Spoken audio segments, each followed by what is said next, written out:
Feche os olhos, vamos orar. Fale com o Senhor agora. Diga a Ele: Senhor, eu sou como uma terra seca e eu preciso de água. Eu sou, Senhor, como um faminto que precisa e necessita de pão. Querido Deus, nessa hora eu quero agradecer ao Senhor por esse momento, agradecer ao Senhor pela Tua presença tão gloriosa, tão real nesse lugar. Obrigado, Senhor, por esses que estão aqui, Senhor, aqueles que estão nos acompanhando, Senhor, seja onde eles estiverem. Senhor, em nome de Jesus, que o Teu Espírito Santo possa, Senhor, produzir vida agora, Senhor, em cada um desses, em nome de Jesus. Senhor, que todas as barreiras sejam quebradas, todos os empecilhos, Senhor, sejam, Senhor, desfeitos, Senhor, e que a graça do Senhor, em nome de Jesus, seja real em nossa vida agora. Em nome de Jesus, amém e amém. Abra a sua Bíblia, livro do profeta Jonas, capítulo de número 1. Livro do profeta Jonas, capítulo de número 1. Nós vamos ler do verso 1 até o verso 3. Eu vou usar a versão ARA, tá? Jonas, capítulo de número 1, nós vamos ler até o verso de número 3. Diz assim o texto: palavra do Senhor veio a Jonas, filho de Amitai, dizendo: levanta-te. De acordo com outras traduções, disponha-te. Vá à grande cidade de Nínive e pregue contra ela, porque a sua maldade subiu até a minha presença. Jonas se levantou, mas para fugir da presença do Senhor, para Tarsis. Desceu a Jô e encontrou um navio para ir para Tarsis. Pagou a passagem, embarcou no navio para ir com eles para Tarsis, para longe da presença do Senhor. Amém? Nós vamos começar por esse texto para tirar algumas lições para nós nessa noite. Com certeza você já deve ter lido ou com certeza conhece, né, a história do profeta Jonas, né, como esse homem foi extremamente usado pelo Senhor. Mas hoje eu quero tirar aqui algumas lições para nós como igreja, para nós como filhos do Senhor, como discípulos do Senhor. Quando nós olhamos para esse homem, Jonas, ele é conhecido como um profeta desobediente, um profeta sem compaixão. Quando você lembra de Jonas, você quase não lembra da atitude dele do capítulo 3, mas você lembra com facilidade a atitude dele do capítulo 1, que foi a desobediência. O fato dele ter desobedecido uma ordem direta do Senhor, e também o fato dele ter ficado com raiva de um grande resultado que teve, que foi a salvação de uma cidade. Aquela cidade se arrependeu, e aquela cidade não foi destruída, e ele ficou com raiva, contrariado com aquilo. Então, quando nós olhamos para Jonas, nós entendemos e vemos essas características bem claras na vida dele. Um profeta que foi desobediente e sem compaixão. Este aqui que nós estamos falando é um profeta de Deus. Um profeta de Deus.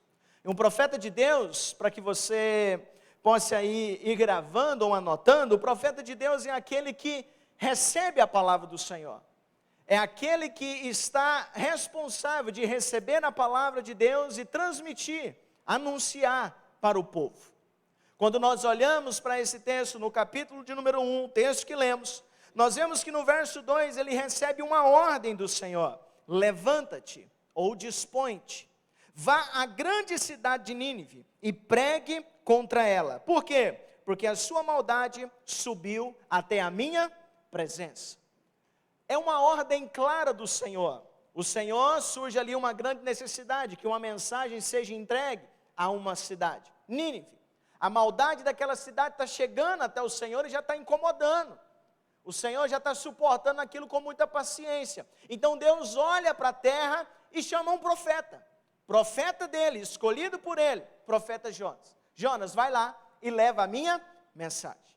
A ordem é bem clara, mas a atitude, talvez, nós que já conhecemos e já lemos, talvez já se torna natural para nós. Mas entenda foi uma atitude totalmente irresponsável e talvez até inesperada.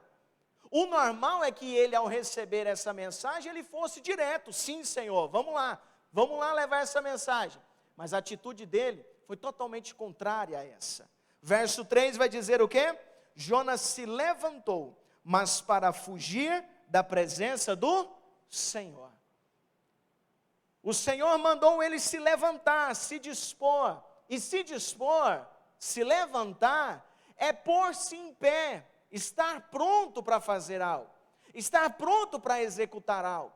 O Senhor, ele olha para a terra e vê Jonas, e o que o Senhor espera de Jonas como seu profeta, é que ele esteja o quê? Pronto, de pé. O que o Senhor mandar, eu estou pronto. Ele se levantou, de fato ele se dispôs, mas ele se dispôs para fugir da presença do Senhor. A Bíblia diz que ele embarcou em um navio e foi para Tarsis. Ele pagou a sua passagem, entrou naquele navio e foi com eles para Tarsis. E a Bíblia diz aqui na última frase do verso 3, para longe da presença do Senhor. Ele não só fugiu da missão que o Senhor deu a ele. Ele não só fugiu de uma simples tarefa, podemos assim dizer. Ele fugiu da presença de Deus. Desde o início, o texto está dizendo, ele entrou no navio e foi para longe da presença do Senhor. Ele fugiu de Deus. Ele fugiu de Deus. E preste atenção que aqui nós estamos falando de um profeta. Aquele que tem como ofício receber de Deus. Que privilégio é esse? Receber de Deus a palavra revelada, uma direção, e assim levar para uma cidade. Nós estamos falando aqui de uma cidade de 120 mil pessoas. Deus olhou para a terra e viu aquela cidade, e ela está totalmente fora da minha vontade, a maldade dela está subindo da minha presença, me incomodando já, de tanto pecado. Cadê meu profeta? Jonas, levanta, vai lá, leva a minha mensagem, prega contra ela. Só que esse homem se levanta para fugir da presença de Deus. Para fugir da presença de Deus. Meus irmãos, entre o capítulo 1 aqui, a continuação dele e o final dele, e o capítulo de número 3, entre a ordem e a obediência de Jonas, abre-se um parênteses nessa história. Um intervalo de tempo aqui é criado. Não era para existir esse tempo. Não era para existir esse parênteses. Porque a atitude correta seria o quê? Deus dá ordem, Jonas se levanta e vai e prega contra aquela cidade. Mas Jonas, como foi ao contrário, tomou uma atitude contrária. Abre-se um intervalo aqui de tempo. Agora, preste bastante atenção. Deus, ele precisa tratar com o seu profeta. Deus precisa tratar com o coração de Jonas. Deus precisa tratar e corrigir a atitude de Jonas. Porque Jonas não é qualquer pessoa. Jonas é um profeta de Deus. Diga comigo, Jonas é um profeta de Deus. Então Deus precisa tratar com ele. Mas entenda, enquanto abre-se esse intervalo de tempo aqui, que não se sabe mais ou menos quanto tempo custou, né? Mas abre-se aqui esse intervalo de tempo. Enquanto aqui Deus está tratando com o profeta, veja, lá no fim, o que tem lá? Uma cidade de 120 mil pessoas esperando para receber uma mensagem. Esperando para receber uma mensagem. E Deus começa o tratamento com Jonas, ali naquele barco, no meio do mar. Deus levanta um forte vento, no verso 4. A Bíblia diz, levantou-se uma tempestade tão violenta que parecia que o navio estava a ponto de se despedaçar. Então os marinheiros ficaram com medo e clamavam cada um ao seu Deus. Lançaram no mar a carga que estava no navio para ver se ele ficava mais leve. Jonas, porém, havia descido ao porão do navio. Ali havia se deitado. E o que Jonas fazia? Ele fazia o quê? Dormia, e não é um sono não, gente, aquele soninho depois do almoço ali, que qualquer coisa te acorda, não. O cara dormia profundamente. Como é que pode um profeta de Deus, que acaba de receber uma palavra de Deus, uma ordem de Deus, tendo 120 mil pessoas, uma cidade inteira aguardando ele para receber uma mensagem, e esse homem foge da presença de Deus de uma forma assim bem clara, ele decidiu fazer isso, e ele desce para o porão do navio, no meio de uma grande tempestade, e dorme. E dorme. É como se ele dissesse para assim, quando nos nossos dias de hoje, que se exploda o mundo, eu quero é tirar uma soneca. Que se exploda todo mundo, não quero saber. Eu vou dormir. E a Bíblia diz que ele dormia profundamente. Meus irmãos, preste bastante atenção nisso. Nós estamos falando aqui de um profeta de Deus, que recebeu uma palavra, uma ordem de Deus. E Deus agora abre um momento, um tempo aqui para tratar com esse homem. E a primeira coisa que Deus gera aqui, para que Jonas seja tratado, é uma forte tempestade. Deus mandou a tempestade, e isso é muito claro no texto. Deus mandou a tempestade. Tem coisa na nossa vida, irmão, que não é culpa do diabo, não é culpa do pastor, não é culpa do líder de célula, foi o próprio Deus que causou. Não adianta chorar, espernear, repreender Deus, Deus eu te repreendo, não, é para você ser tratado, para eu ser tratado. E Deus manda o quê? Uma tempestade. Então diga comigo, tem tempestade que vem, que quem mandou foi Deus. Cadê os glória a Deus, aleluia?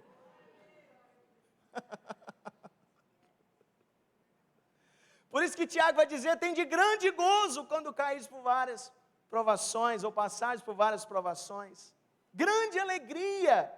Por quê? Porque é o Senhor nos tratando. Meu irmão, se você está passando por um momento difícil, uma tempestade, saiba que Deus te ama. E se isso está acontecendo, o amor dele está sendo revelado através desse momento de dificuldade, porque ele quer o seu melhor. Agora, se tudo está indo bem e você está vivendo de forma errada, pode começar a desesperar, porque o pai, ele corrige o filho a quem ama. Se você está caminhando errado e não está vendo correção,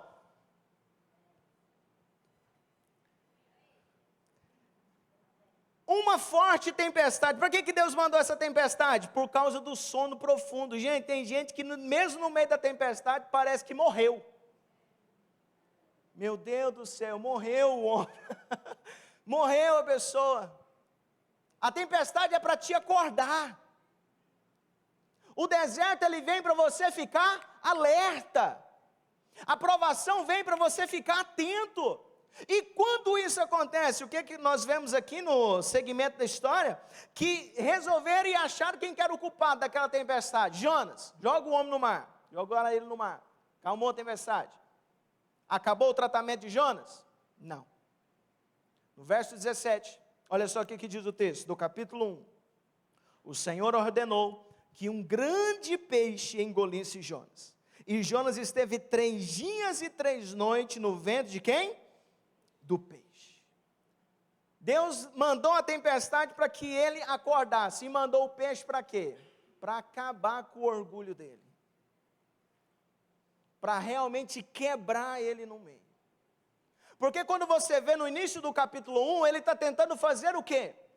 Ele está tentando fugir de Deus. Ele está tentando fugir da presença de Deus. Agora o que Deus quer provar para Jonas é, olha só, eu vou mandar uma tempestade, você vai ser jogado no mar, e eu vou preparar um grande peixe para te engolir. E você vai até a mais profundeza do mar. E lá você vai entender que não há lugar nenhum na terra que você possa fugir de mim. Não há lugar onde você possa se esconder. Eu estarei te vendo. Não adianta. Deus está nos dizendo, e a mensagem principal aqui desse livro de Jonas se resume a isso. Um Deus misericordioso e compassivo, soberano e que nunca perde o controle de nada. Ele governa sobre tudo, ele governa sobre o vento, sobre o oceano, sobre o mar, sobre a tempestade, sobre os peixes, tudo está sob o governo de Deus. Agora, meu irmão, para onde você vai fugir dele? Para onde você vai fugir de Deus? Não adianta você tentar fugir, se ocupar na sua vida com os seus afazeres, trabalho, negócios, filhos, família. Não adianta você dizer, minha agenda não tem espaço para nada aqui para Deus. Vai chegar um momento na história em que você vai estar diante de um grande trono. E sentado naquele trono vai estar quem? O Cordeiro, o Rei dos Reis, o Senhor dos Senhores. A palavra do Senhor vai dizer o quê? Que um dia todos nós deveremos nos comparecer diante do Senhor. Então arrume tempo agora, para quando você chegar lá, ouvir isso dele. Pode vir. Bendito meu Pai, para o gozo eterno, preparado para você. Imagine isso. Há duas reuniões que nós vemos dentro da história, dentro da eternidade. Uma se chama-se Tribunal de Cristo, onde a igreja vai ser julgada pelo que fez de bem ou mal, mas a outra multidão vai se reunir no juízo final. A primeira vai fazer parte da primeira ressurreição, que é para a vida, a do arrebatamento. A segunda é para a morte, condenação. Agora, se você, misericórdia, Deus me livre e guarde, aparecer na segunda ressurreição, para a morte, que é diante do juízo final, no trono branco, aí meu amigo, é condenação na certa. Condenação na certa. A pessoa está ali só para ver o que fez de errado e receber a sentença. O que eu quero dizer com vocês aqui, a respeito dessa palavra? Não adianta fugir do Senhor. Um dia todos nós estaremos diante dele. Ou para receber galardão, recompensa, ou para receber uma sentença. Acreditando ou não, entendendo isso ou não, tendo consciência disso ou não, essa é a verdade bíblica. Amém? A grande pergunta é, por que Jonas fugiu? Você já deve ter feito essa pergunta. Você talvez já ouviu muitas coisas a respeito disso. Por que Jonas fugiu? Talvez você já deve ter ouvido falar que Nínive era uma cidade muito mal, cruel. Uma cidade onde realmente estava afundado no pecado. Não tinha amor, não tinha compaixão. Era uma cidade onde quando o Senhor olhou e falou, não, essa maldade está subindo até mim, está me incomodando. Não tem como. Então, quando Jonas olhou para essa ordem, viu qual cidade era, a história vai dizer que ele sentiu o quê? Medo. E ele não quis ir lá. De fato, até mesmo podemos compreender quem não teria medo de levar uma mensagem contrária às obras, ao estilo de vida, para uma cidade que é conhecida como cruel, maldosa. Para as pessoas que moram lá, eram más. Talvez compreensível isso. Mas vamos ver o que a Bíblia diz, o próprio livro de Jonas. Abra aí. Jonas capítulo de número 4, verso de número 1. Por que Jonas fugiu? Mas Jonas ficou muito aborrecido e com raiva. Por que Jonas ficou aborrecido e com raiva, meus irmãos? Porque ele foi lá, no capítulo 3, depois que ele foi vomitado do peixe, ele foi lá e levou a mensagem para a cidade. Capítulo 3, do 1 ao 3, você vai ver isso. Levanta-se e vai à grande cidade de Nínive, pregue contra ela a mensagem que eu lhe darei. Jonas se levantou e foi para Nínive. Agora um novo homem, transformado. Depois de ser engolido por um peixe, não é possível que não vai ser transformado esse homem. Agora, quando chega no capítulo 4, nós vemos como esse homem está.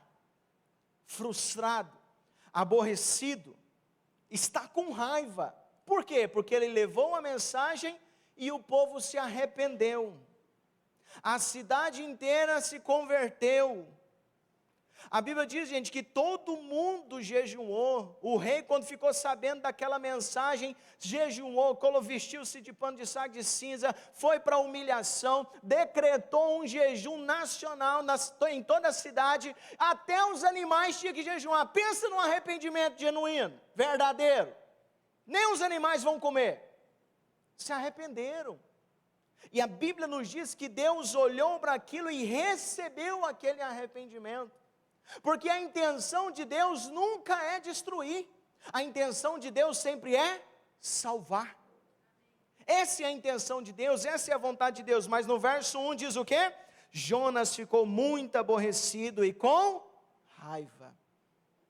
Ele orou ao Senhor e disse, Senhor, não foi isso que eu disse, estando ainda na minha terra. Por isso me adiantei, fugindo para Tarsis, Pois sabia que tu és um Deus bondoso, compassivo, tardio em irar-se, e grande em misericórdia, e que mudas de ideia quanto ao mal que anunciaste. Agora, Senhor, eu peço que me tires a vida, porque para mim é melhor morrer do que viver. Gente, pensa, se eu pregasse na cidade, toda aquela cidade se convertesse, que dia que eu ia ficar frustrado e com raiva de Deus, de ver um resultado extremo daquele, surpreendente. Agora nós vamos aqui olhar e ver um profeta de Deus, que custou obedecer a Deus. Deus teve que tirar um tempo aqui para tratar com esse homem, depois com muito custo ele foi lá, agora tem um grande resultado, e o homem vai ficar com raiva, e pedir a morte. Eu quero morrer, Senhor, é melhor morrer. Por que Jonas fugiu? Primeiro, ele recebeu a palavra de Deus e decidiu desobedecer. Ele decidiu desobedecer. Ele tomou essa decisão. Ele, como profeta de Deus, foi negligente e foi omisso quanto à responsabilidade que o Senhor havia chamado e confiado a ele. Segundo, ele se preocupou mais com as suas convicções do que com a própria palavra de Deus. Olha só o que ele disse: eu me adiantei fugindo para Tarso. Gente, ele queria estar um passo na frente de Deus. Ele queria estar um passo na frente de Deus. Deus, eu já sabia que tudo isso aí ia acontecer, por isso eu resolvi fugir. Para que gastar tempo indo lá? Para quê? Ele foi orgulhoso, porque ele se preocupou mais com as suas próprias convicções. Ele achou que estava certo. Ele achou que tinha um entendimento claro de todo o cenário. Ele foi orgulhoso. E terceiro, ele decidiu que aquele povo não merecia perdão, não merecia uma chance. Não merecia. Ele teve aqui uma visão completamente diferente da de Deus. 1 Timóteo capítulo 2, verso 4 vai dizer o quê? Que a vontade de Deus é que todos sejam salvos e chegue ao pleno conhecimento da sua vontade. Essa é a vontade de Deus, essa é a visão de Deus. Agora, o que nós temos aqui é um profeta que foi chamado para o ofício de profeta, que recebeu uma palavra, uma ordem do Senhor para executar, para levar uma mensagem, mas nós vemos um profeta com um coração totalmente fora do prumo. Um coração totalmente desalinhado com o coração de Deus. A verdade é que Deus provou para Jonas o que ele amava mais, o que importava mais para ele. Nós vemos na sequência do capítulo 4 que Deus vai ensinar, tratar ele de novo. E para mim, particularmente, eu acho que esse problema aqui com Jonas, Deus e Jonas, vai além de tudo que está escrito aqui, porque é o único livro que termina com um ponto de interrogação. Então, depois que resolveu o problema de 120 mil pessoas, Deus voltou para tratar com um. De novo. Imagina só isso, gente. Gente, grave isso aí. Tem gente que dá mais trabalho do que 120 mil. Amém ou não amém? Fala que não seja eu.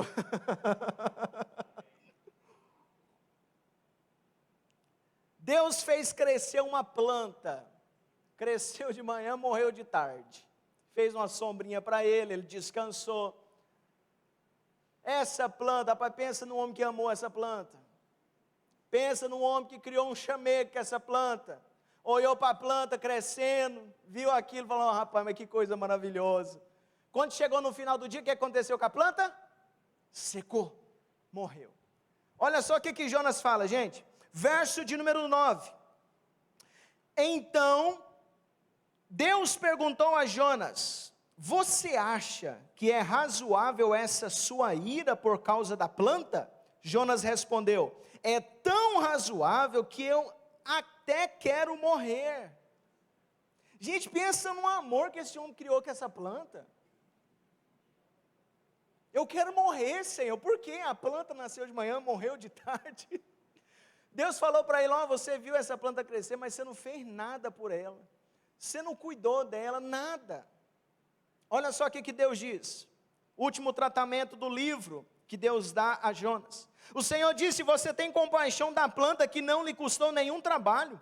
Você não fez crescer, numa noite ela nasceu, na outra noite seguinte ela desapareceu. E você acha que eu deveria ter muito mais compaixão da grande cidade de Nínive, em que há mais de 120 mil pessoas que não sabem distinguir entre a mão direita e a mão esquerda, e também muitos animais? Olha só a pergunta que Deus lança para ele. Você acha que eu vou ter mais cuidado com essa planta do que com essa grande cidade? Mais amor, mais compaixão. A última lição que eu vejo que Deus fez aqui com Jonas é que mostrar a Jonas que ele tinha mais apego ao que era passageiro do que o que é eterno. E pensa num negócio que foi passageiro, esse romance dele com a planta. O trem durou rápido. Mas essa lição mostrou o quê? Que nós, muitas vezes, somos mais apegados com aquilo que é passageiro do que com aquilo que é eterno. Ele colocou em comparação uma planta com 120 mil pessoas, gente. Pensa num profeta que estava totalmente fora da visão de Deus. É o profeta Jonas. Um profeta que foi chamado para exercer um ofício, a receber uma palavra e obedecer, levar essa mensagem até Nínive. Se Nínive é cruel, não importa, se é maldosa, não importa, o Senhor deseja salvar a todos. O Senhor Jesus morreu por todos. Preste bastante atenção nisso. Deus sempre quer salvar. Ele quer salvar uma pessoa, duas pessoas, uma família, um casal. Deus quer salvar os seus filhos. Deus quer salvar uma cidade. Deus quer salvar uma nação. Deus quer salvar todo mundo. Mas para isso ele precisa do profeta. Ele precisa do profeta. E aqui eu trago essa palavra para nós hoje. Deus nos deu uma palavra também. Deus me deu uma palavra. Deus deu uma palavra para você. Você tendo consciência disso ou não? Você sendo responsável por isso ou não? Você sabendo disso ou não? Deus te deu uma palavra. Deus me deu uma palavra. Nós hoje somos profetas nessa geração. E o profeta, relembra você, é aquele que recebe a palavra de Deus e leva para as pessoas. Leva as multidões, leva uma pessoa, 3 pessoas. Agora, Deus nos deu uma palavra, o que nós estamos fazendo com ela? Começa aí a receber essas questões e começa a refletir. Deus te deu uma palavra, amém ou não amém? Deus te fez profeta, amém ou não amém? Deus te fez profeta, irmão. Deus me fez um profeta. Profeta não é só aquele que sobe aqui na plataforma, é todo aquele que diz sim para o Senhor Jesus. O Senhor Jesus, você diz sim para Ele, então você é um profeta dEle. Ele te deu uma palavra. Agora, o que é que nós estamos fazendo com ela? Deus nos deu o ministério, e o que é que nós estamos fazendo com ele? Aí você diz: irmão, eu sou muito ocupado, não tem tempo para essas coisas.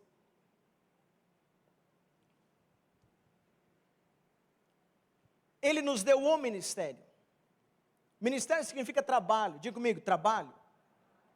Antigamente, muita gente orava, né? Senhor, me dá um ministério, Senhor, me dá um ministério. Depois que descobre que é trabalho, já começa até nem a orar mais. Tanto de gente correndo de trabalho. Hoje o povo quer correr de responsabilidade, né? Aí o Senhor vem e fala: eu te dei um trabalho. Ah, Senhor, até o Senhor quer me dar trabalho. Eu te dei um trabalho. Segundo aos Coríntios 5, verso 18 e 19, presta atenção nesse texto. Ora, tudo provém de Deus, que nos reconciliou consigo mesmo por meio de Cristo, e nos deu o ministério da reconciliação. A saber que Deus estava em Cristo reconciliando consigo o mundo, não imputando aos homens as suas transgressões, e nos confiou a palavra da reconciliação. Gente, eu não sei vocês, mas toda vez que eu vejo esse texto, uma coisa gera assim dentro de mim. Porque é um privilégio grande demais, gente. Gente, o ser humano não presta. O ser humano não presta. A palavra de Deus diz em Efésios capítulo 2 que nós caminhamos a passos largos para o inferno. estávamos mortos, condenados, escravos da nossa própria vontade, escravos do diabo. Mas o Senhor, que é riquíssimo em misericórdia, que muito nos amou, Ele veio e nos salvou, nos lavou as nossas vestes, nos purificou, nos deu o seu Espírito Santo, e agora Ele está dizendo: eu estou te dando o ministério. Quando eu falo o no artigo definido, eu estou falando como único. Não é um ministério, é o ministério. E esse ministério é o ministério do próprio Senhor Jesus. O ministério de Jesus impactou a história, sim ou não? O ministério de Jesus foi poderoso, sim ou não? Esse ministério está na sua mão agora. O que nós estamos fazendo com ele? Para executar esse ministério ou executar este trabalho, o que o Senhor nos deu? Olha só o que nos diz no final do verso 19: e nos confiou a palavra da reconciliação. Gente, a própria palavra de Deus, a própria palavra do Senhor, aquela que não muda, aquela que não falha, aquela que por ela e pelo poder dela foram criadas todas as coisas, e o Senhor sustenta todas as coisas pela palavra do seu poder, a palavra que é o evangelho da salvação, ao qual não podemos nem nos envergonhar, porque é o poder de Deus para nos salvar. Essa palavra Ele confiou para mim e para você. A maior responsabilidade que você tem aqui na terra é essa. O verso 20 vai dizer: de sorte que vocês agora são embaixadores do reino de Deus. Gente, nós somos embaixadores de Deus, representantes legais, capacitados pelo Senhor. Agora, não podemos agir como Jonas. Receber uma palavra de Deus, receber uma ordem de Deus, entrar num barco, virar as costas para tudo e viver a nossa vida. Talvez até muitos estão aqui num sono profundo, totalmente morto para aquilo que o Senhor deseja ou chamou para realizar, totalmente cego da visão do Senhor, não mais compartilha dos desejos do coração de Deus, da vontade do Senhor, morreu. Paulo vai escrever para Efésios e fala: desperta, ó tu que dormes, levanta-te dentre os mortos, Cristo vai te esclarecer. Ele está dizendo isso para uma igreja que estava morta. Ele está dizendo: levanta daí, você que está morto. E estar morto para Deus é simplesmente estar preocupado com a própria vida. Com a própria vida. Porque quando nós olhamos para Jonas, a postura dele foi qual? Eu sei. Eu tenho minhas convicções, eu é que sei o que fazer, como fazer, se dá certo, se não dá certo, por isso, Deus, eu me adianto, nem vou fazer isso daí.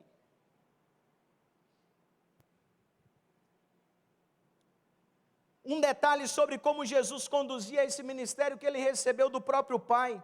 João capítulo 5, verso 19, Jesus ele explica a sua missão. Olha só o que ele diz: então lhes falou Jesus: em verdade vos digo que o Filho nada pode fazer por si mesmo, senão somente aquilo que vir fazer o Pai, porque tudo que este fizer, o Filho também semelhantemente o faz. Gente, que texto é esse? O próprio Senhor da glória se fez homem, servo, veio até a terra, se humilhou até a morte, e morte de cruz. Eu acho que o ponto mais alto da humilhação de Jesus foi ele precisar nascer de uma mulher. Não pelo fato da mulher, mas precisar entrar pela porta do nascimento. Gente, Deus, Criador de todas as coisas, vai precisar nascer. Aí só vem, gente, só vem descendo. Assumiu como homem, se tornou servo, se humilhou até a morte, morte de cruz, não como pinta os quadros, mas nu, porque isso se chama vergonha da cruz, totalmente exposto, totalmente envergonhado. Esse homem, esse Deus que criou todas as coisas, desceu até esse nível para dizer para mim e para você: ei, você também precisa descer até aqui, você também precisa se humilhar, você também precisa assumir quem de fato você é. E olha só, até Jesus não fazia nada de si mesmo, E Jonas quis se adiantar a Deus. Ele está dizendo, eu não faço nada de mim mesmo, eu só faço aquilo que vejo o Pai fazer. Imagina, antes de Jesus fazer qualquer coisa, ele olhava para o Pai. Pai, o que o Senhor está fazendo? O que o Senhor estiver fazendo é o que eu vou fazer. Se o Senhor está curando esse servo, é esse servo que eu vou curar. Se o Senhor está entregando essa mensagem para esse aqui no tanque, é isso que eu vou fazer. Jesus fazia tudo o que via o Pai fazer. Ele se movia como o Pai se movia. A ponto dele dizer, eu e o Pai, nós somos um. Eu e você somos a igreja do Senhor Jesus. Ele é a cabeça, nós somos o corpo. Nós precisamos ser um com Ele. Assim como Jesus se move, nós precisamos nos mover. Assim como Ele faz e fala, nós precisamos fazer e falar. Jesus é o caminho e também a porta. Imagina isso, nós estamos nesse caminho. Jesus é a porta, além dele estar aqui no caminho conosco, Ele está lá na porta nos esperando. E eu penso nessa porta como um detector de metal. Quando você passa com metal na porta do banco, o que que faz? Rapaz, pensa num povo. Eu fico com vergonha quando aquele trem trava. Ai, Senhor, e agora? O que tem aqui? O que tem? Uma moeda? O quê?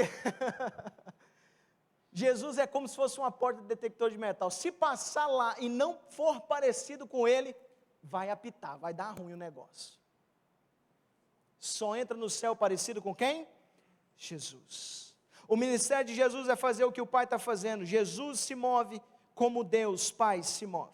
Agora eu pergunto para você, você está se movendo como Ele? Ou você está igual Jonas, fugindo? Fugindo da missão, fugindo da presença de Deus, fugindo das responsabilidades com Ele. O que você está fazendo? Fugindo.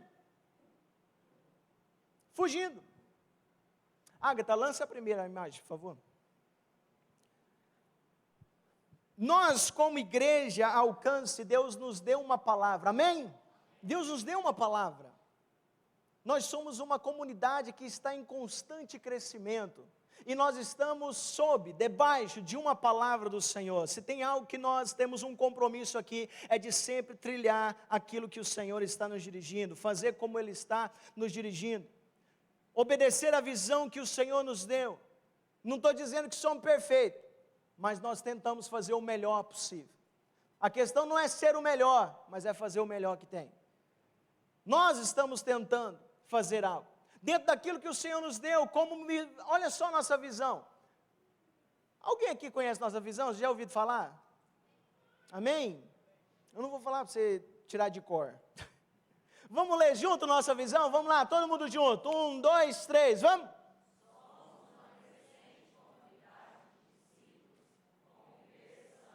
Que se reúne.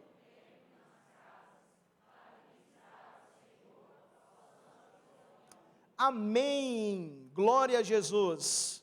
Essa é a nossa visão como igreja.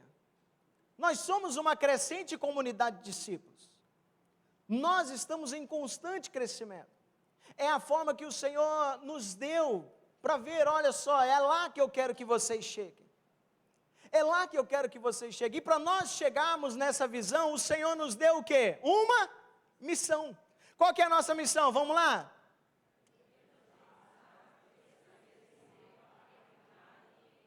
Amém, essa é a nossa missão. Desafio você a anotar, tirar uma fotinha aí. Leve isso com você, reflita.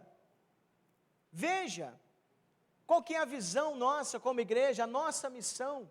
Por quê? Porque é algo que o Senhor nos deu. A visão é o que precisa ser alcançado. É a parte, vamos dizer assim, aonde o Senhor quer nos levar. A missão é a parte prática, operacional. Como é que nós vamos alcançar essa visão, gente? Ganhar essa cidade inteira. É uma cidade muito grande, muitas almas para ser ganha. Como é que nós vamos fazer isso juntos, como igreja, exercendo a nossa missão, evangelizando, estabelecendo, equipando e enviando as pessoas. É assim que nós caminhamos. Agora, eu quero que você preste bastante atenção. Tudo isso é um princípio bíblico.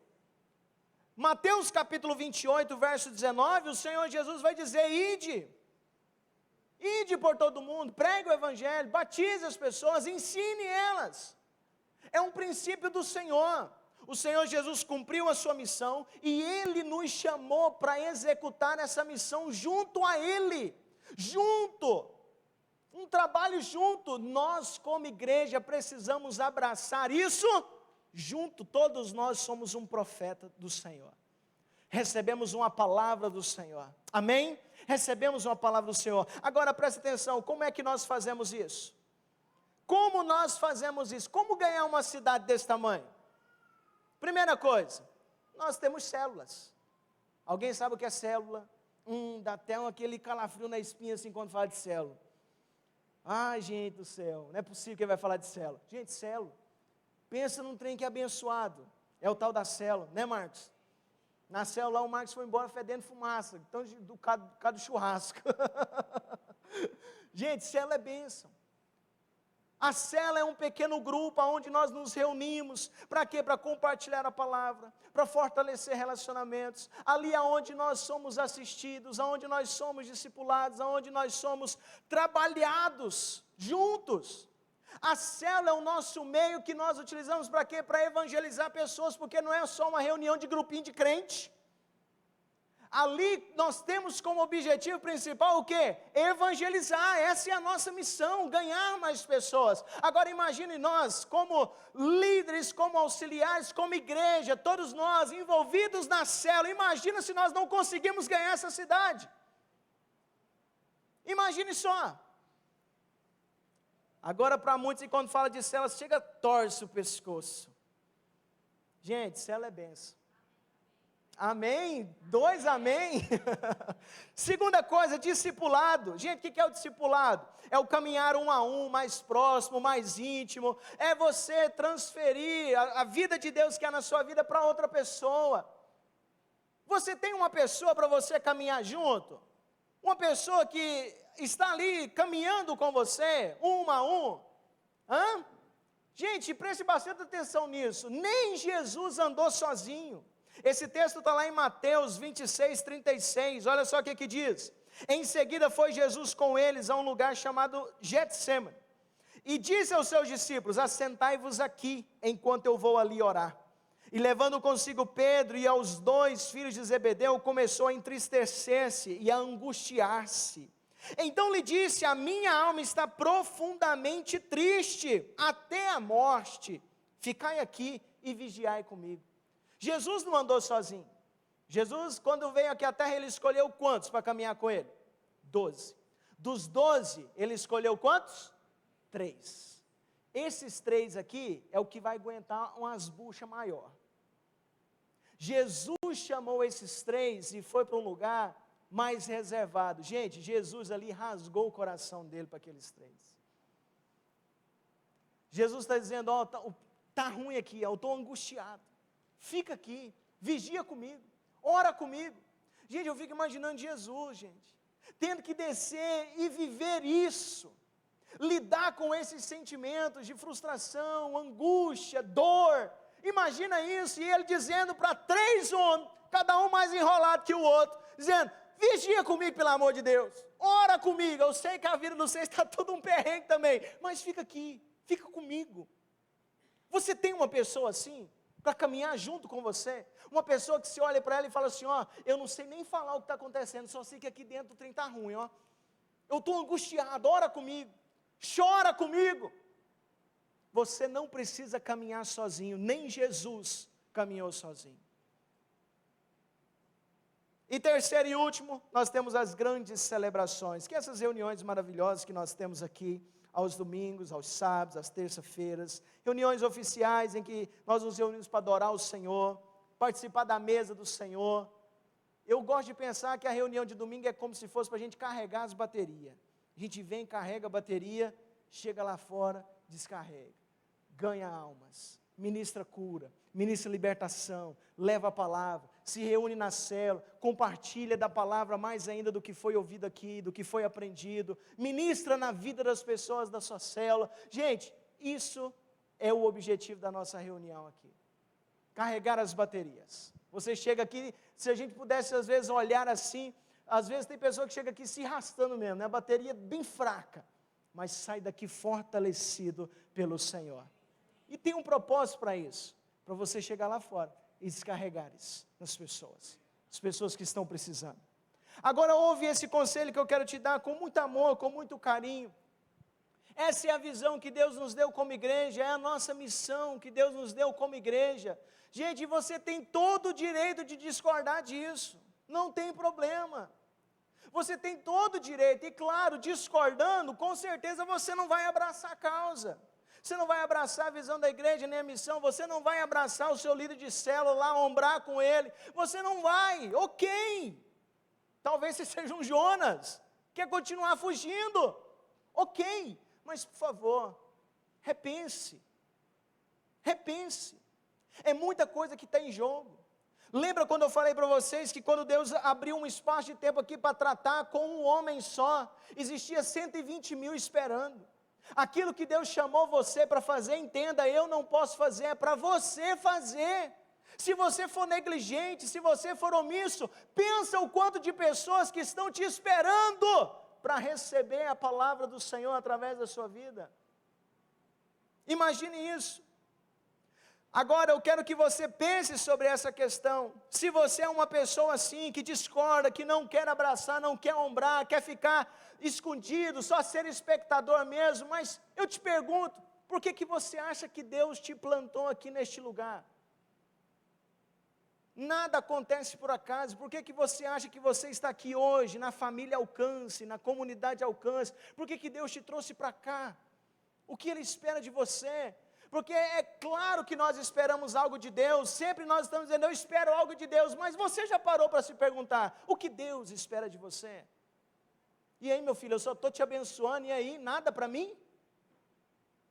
Imagine isso. Agatha, lança a segunda imagem, por favor.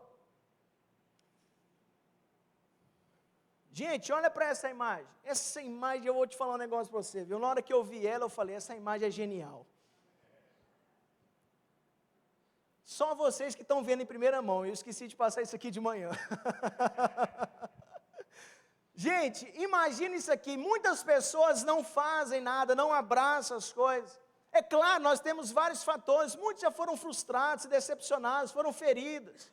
Com liderança, com célula, ok. E aí, vai ficar lambendo a ferida até quando? A vida acabou, morreu? Não, meu filho, vamos embora para cima. Erraram com você uma vez, pelo amor de Deus, abre espaço para cura. Abra espaço para cura, a vida não acabou, o Senhor ainda conta com você. Amém? Agora, existem muitas pessoas que estão presas nas limitações. Eu não consigo, eu não posso, sou fraco. Fica usando a bendita ou maldita comparação, depende do ponto de vista. Quando vê outros lá na frente, fala, ixi, eu nunca vou chegar lá. Não, meu irmão, não é assim que funciona. Comparação, pensa num trem que é maligno, é o tal da comparação. Nem que seja para começar com pouco, começa com pouco. Nem que seja para começar pequeno, comece pequeno. Não importa, faça algo, se envolva. Algo vai ser gerado dentro do seu coração, o Espírito Santo vai gerar algo dentro de você, porque eu acredito que tanto querer quanto executar provém do próprio Deus, e muitas pessoas talvez estão aqui hoje, como é que eu vou fazer, como é que eu vou contribuir? O Espírito Santo vai dar a direção para cada um de vocês. Agora existem aqueles, eu não tenho tempo para isso,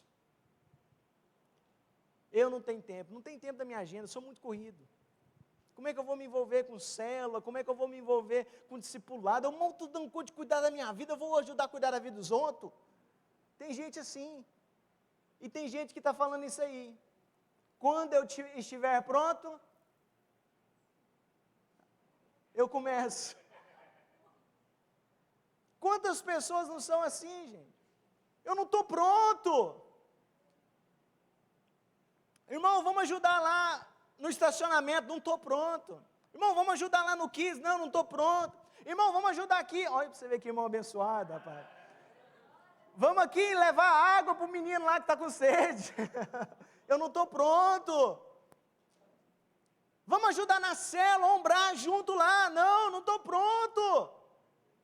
Até quando você vai fugir? Porque talvez quando estiver pronto, não dá tempo de começar não. Fique de pé em nome de Jesus.